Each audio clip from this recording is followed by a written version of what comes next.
proud to be the official sponsor of the VFL. Let's make this a season to remember.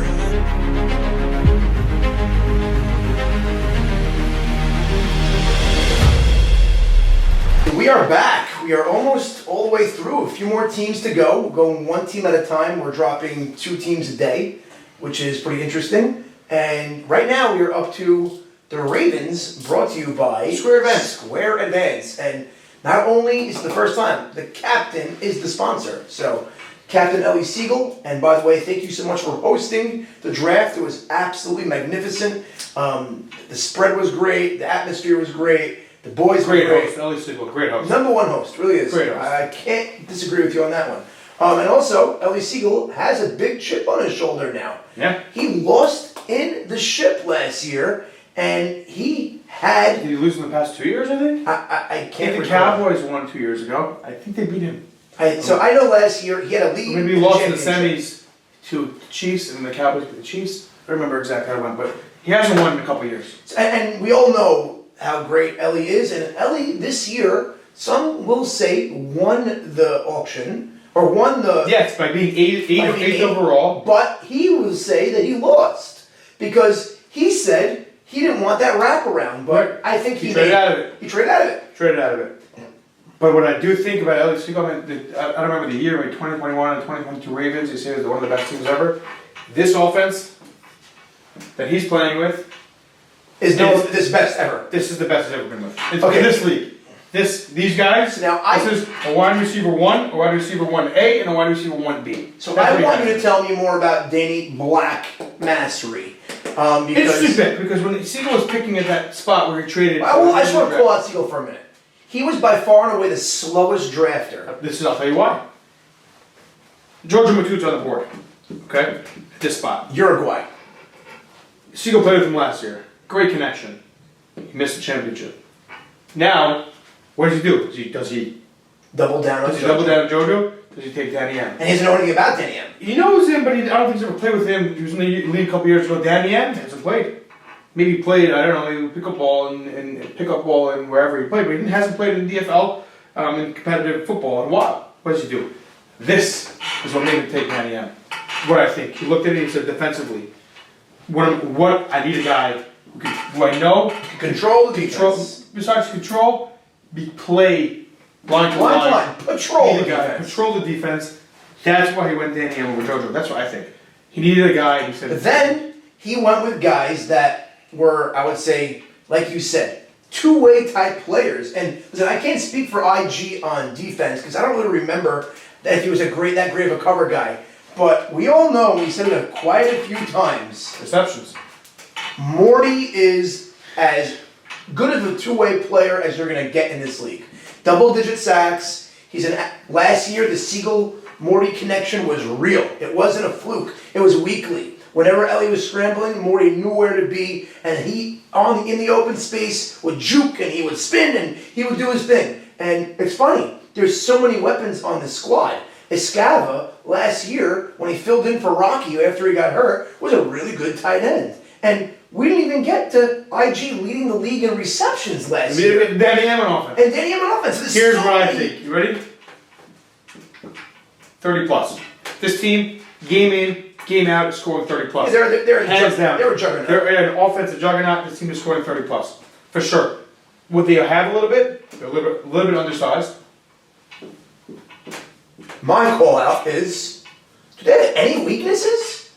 Yes, here it is. They're undersized. Short.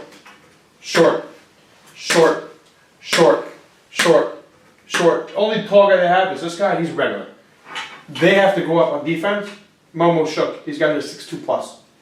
Who's covering these guys? Danny M, he's not big enough. Charles, is he quick enough? So their weakness is their height. Their height, they're very, very small. Petite in stature. That's what it is. This team's going to score offensively, for sure. For sure. So if defensively, we know who's a guard guy? Do they have a real #1 cornerback? Danny, is he playing probably? Okay, wait a second. We said a lot of guys in this team, but one of the better linemen is Vika. Yeah, that's for sure. And then also a rookie that we saw Siegel actually, I don't want to say reach for, was Charles Sutton. So now you said something. I want you to actually say it here on camera. It's very interesting. These two guys, if you look at Charles, he's in a bracket with somebody else in every spot. There's no spot on this team for these two guys. Charles is too good to sit. Escav is too good to sit over here. Charles is not really a corner. It sounds like, To me, by week 3, one of these guys is on the team, and one of the guys is so traded. somebody's going to win the job and someone's going to be traded for a corner. For a corner, because look, this is weak at corner. I wouldn't call it weak. It's weak. Weak is all relative. Comparative. That's what it is. I don't care about if they're strong in some league I in think you Hawaii. can put IG at corner, even though he doesn't have the height. Oh, he is at corner. Okay, great. IG. But that Siegel at corner? No, I'm at corner. No, he probably likes being a linebacker. He likes being safety. I don't know what he likes to do. Charles is not really a corner. Is he quick enough for it? Charles could be a cover corner. He's fast. Can he guard a number 1 or 2 receiver? I don't know. If he was able to, he would have won hard. I mean, that is their question mark, but then also we're discounting the abilities of Danny and Black. So this is great. We know Scava could rush. Morty's already 10 plus. He's good for 10. He's good for 10 plus. Scab is good for 5 to 7. Remember we said on the line, can they get 10 together? Remember we said that a while back? Can they get 20 Can together? these guys get 20 together?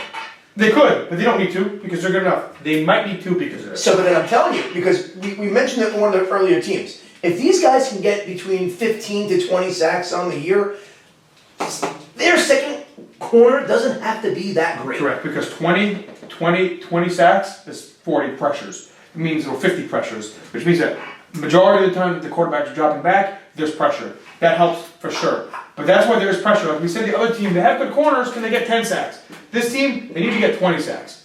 You know, so the corners, to me, it's a problem. It really, really is a problem. I wouldn't call it a problem. It's just not a... I think it's a problem. It's not a plus. I think it's a problem. I think this is a real problem comparative to the receivers in this league, right? Look, just imagine, just look for a second. Imagine the linebackers themselves. It's a problem. One of these guys, Scav or Charles, probably a Scav because he'll probably hold more value with the trade I market. agree. So right now, Right? Scab, if on the open market... One of these guys is being traded for the best available corner.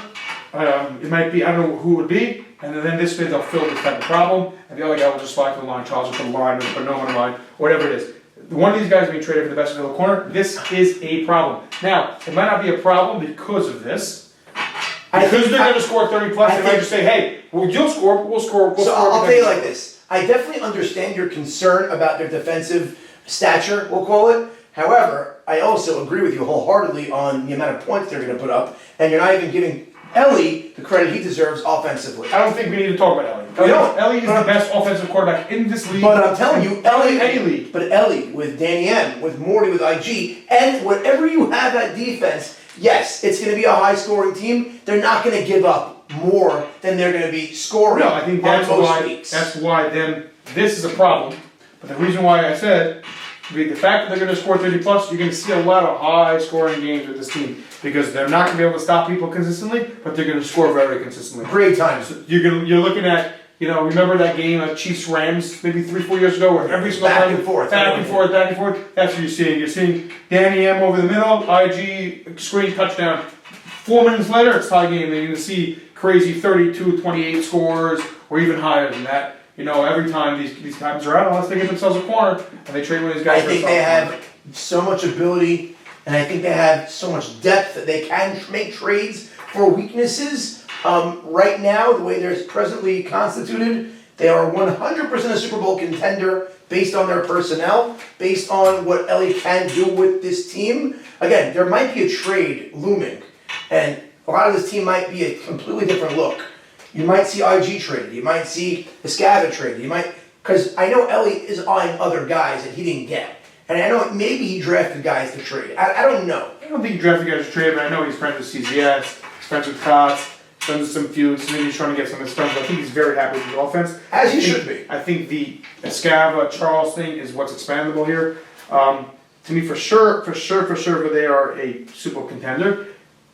Remember what I said about Mo Doak's team, how nothing really feels so great, but they just look good on paper? This team is exact opposite. You look at this team, you look at there's so many wow factors. If there's only the bottom half of this board and not the top half of this board, you'd be like, this team's not losing a game. You look at this, you say maybe they can lose. I still don't think they're going to. You're giving your grade? My grade for this team, I personally think it's probably the best team in the league just because of this. Nobody else can tell me, if you bet on this team to score 30 every game, you're making good money. This team is an A+.